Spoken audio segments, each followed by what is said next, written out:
Hello everyone, welcome to another video in our Java series. In our last video, we started discussing decision making and having to use decisions within your programs. So we covered the background of decision making and some of the fundamentals that you need to create decisions in Java, but now we are going to get into how you actually do that in Java. So we are going to be covering the Java conditionals that we mentioned on the last video. So to just refresh your memory, we'll cover some of the things that you need to know for everything to make sense in this video. First, remember that there are comparison operators. So any of these comparison operators are going to be used to help you make a Boolean expression, which should be true or false, as examples here. So that comparison operator goes in the middle. You have two values on each side, and that is how you would be creating your Boolean expression. You also have your logical operators, and they are going to be responsible for helping you connect those Boolean expressions when you want to check multiple things. So, again, you use the logical operator in the middle of two Boolean expressions. So, these are the basics of understanding how to create decisions within your code, but now we are going to start applying them to the actual Java programming language. So, what you need to know is that conditionals let your program think and make choices. So, it's basically allowing you to make the decisions that you need. And some real world examples of a conditional would be doing login checks. So when you go to a website, you have to have this username and this password to log in. If you don't, then it won't work. Or age restrictions. You must be 25 to rent a car. If you're not, you can't, or you can depending on certain restrictions. Or even as simple as a menu option. If you click this option, if you click that option, these are all examples of conditionals in the real world. So, looking in the terms of Java, a conditional is a control structure that is going to use a condition to decide what code needs to be run. So, basically, performing decision making.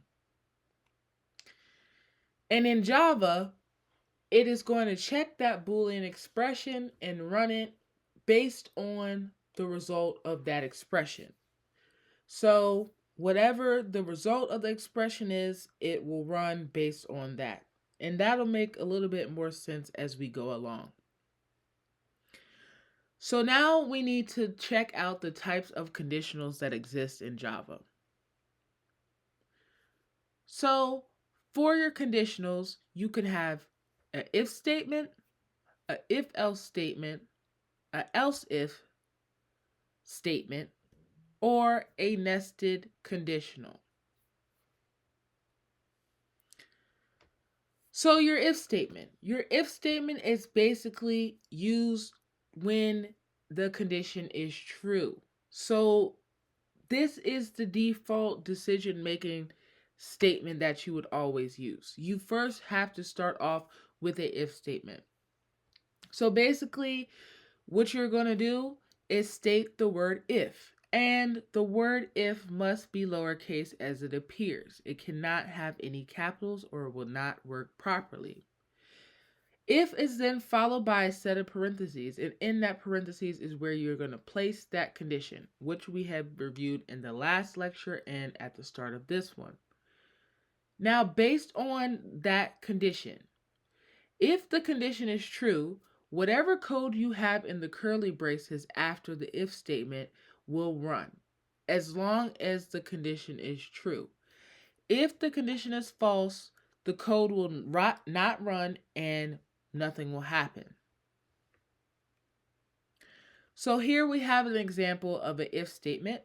Our condition in this case is age is greater than or equal to 18. So basically we're saying if the variable age has a higher value or is 18, then we want to print out that it's an adult. So that is what would happen if age is greater than or equal to 18. If age is less than 18, then it would pretty much do nothing in this case and your code will continue to run. So to walk you through it again, if the condition is true, the code within the statement runs. If the condition is false, the code is pretty much skipped. So for it to do anything, it has to be true, whatever that condition is. Now, we had our if statement. We're going to discuss the if else statement. And this is going to be used when you want to choose between two outcomes.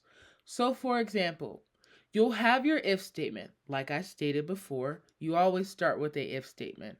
After that, you can add on additional options or outcomes. So, once your if statement is created, the else statement is basically used as a fallback. So let's say the condition is indeed false in the if statement. If that's the case, this is when the else statement will run because the if statement was false. So to just dive deeper into the else statements are optional. They're not necessarily required, but I do recommend them because it's basically what we consider the catch-all.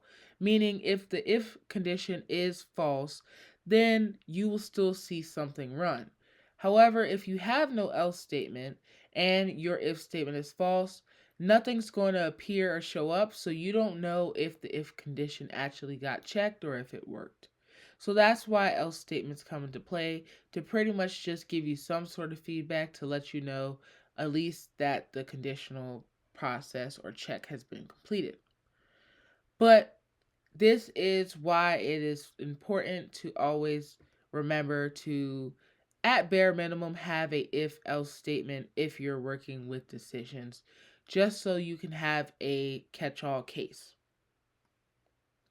So, an example of that would be here. So, let's say, for example, our score is less than 60. We'll say that. So, let's say our score is 40. So right now it says if the score is greater than or equal to 60, then we want to print pass. Else, print fail. So as I stated, in our case, our variable score is going to be 40. And in that case, it's not greater than or equal to 60. So that means the if statement is going to be skipped, or the code within it. So that means it's going to skip over the print statement that says pass, and it's going to find the first case that it can go to, which is the else statement, which says print fail.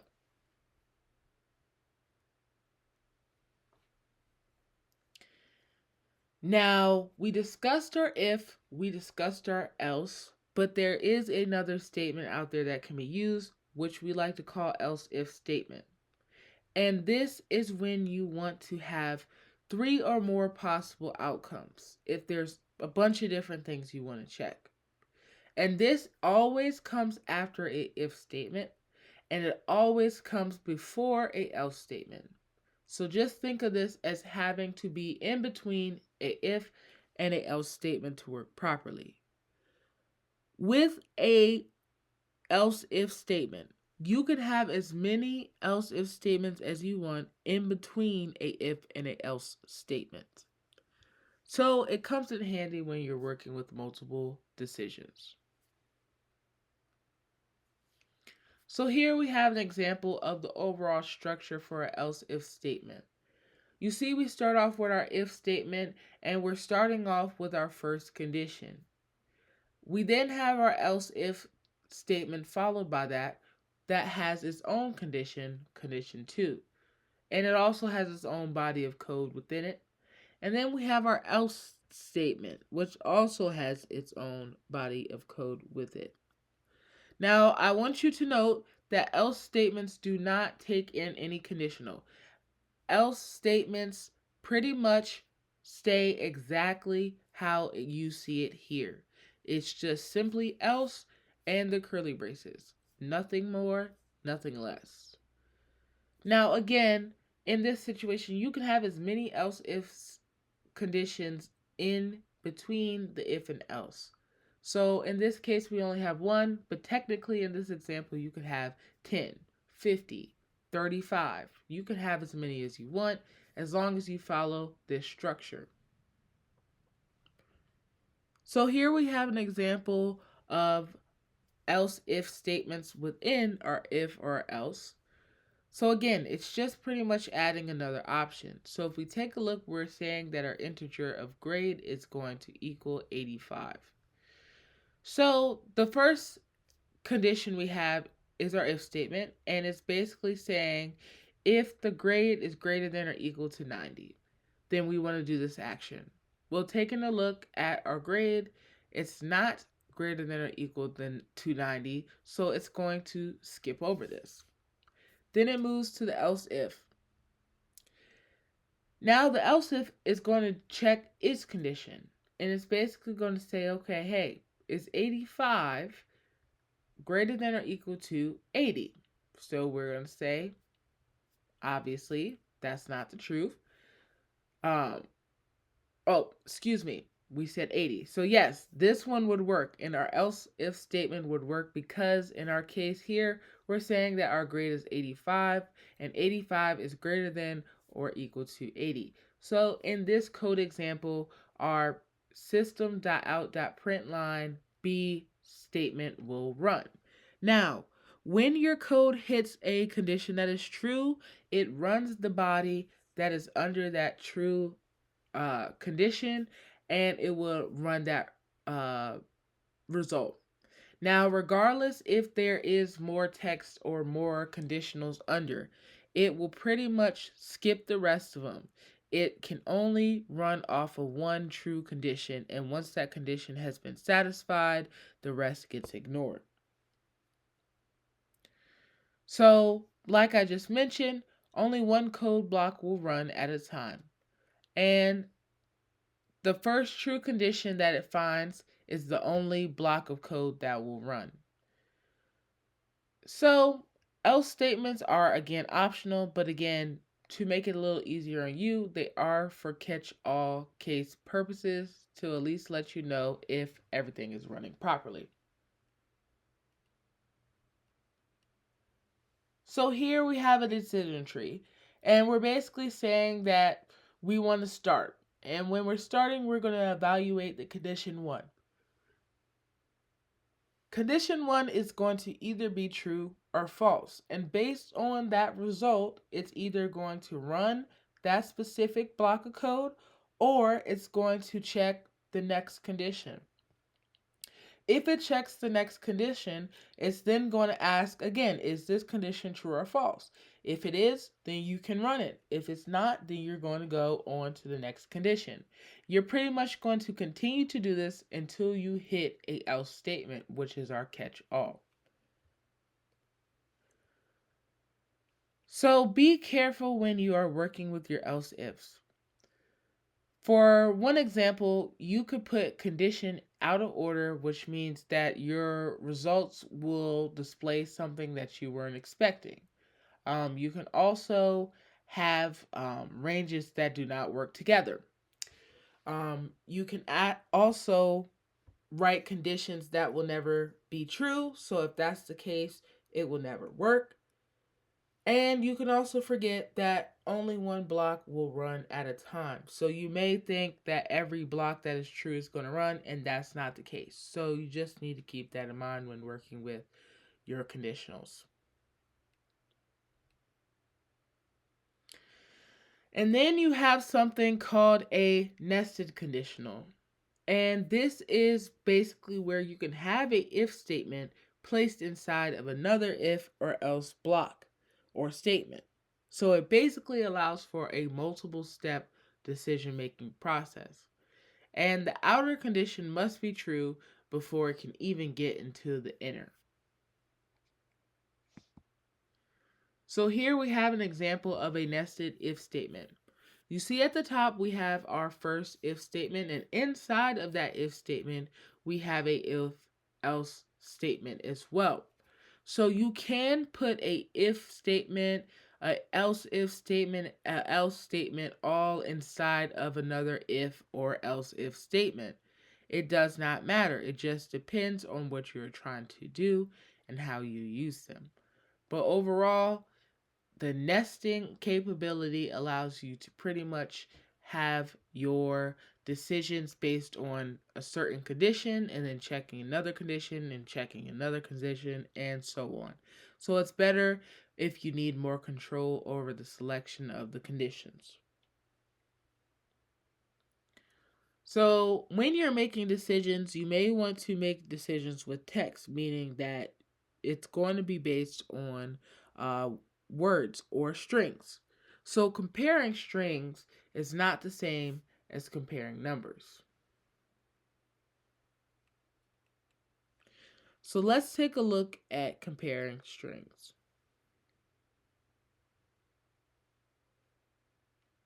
So, first, we are going to use the equals method for strings.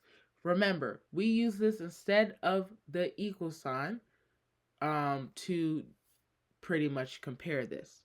So here you see in the if statement, we're basically applying that equals method to see if this color is this, then we want to do this.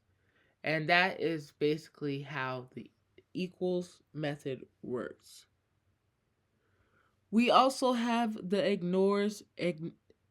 equals ignore case. This is another method that exists within your strings, and this is used to compare text but ignore the capitalization. So again, if you're asking for user input and you just want to ensure that it's all lowercase or all capital, then you can use this method, and it will pretty much ignore if it is capital. And you apply it just like your other string methods at the end of the variable or at the end of the string, and you would place whatever you need to ignore within the parentheses within quotes.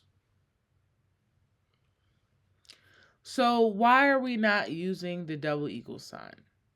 The double equal sign is used to check if two strings are stored in the same memory location, whereas the equals method for strings checks if the actual test is the same.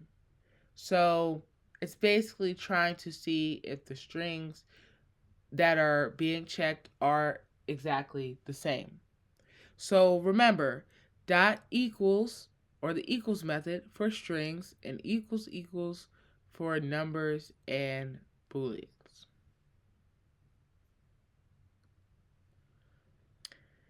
Here we have some views of comparing primitives. So your numbers, your booleans, and your characters or your chars.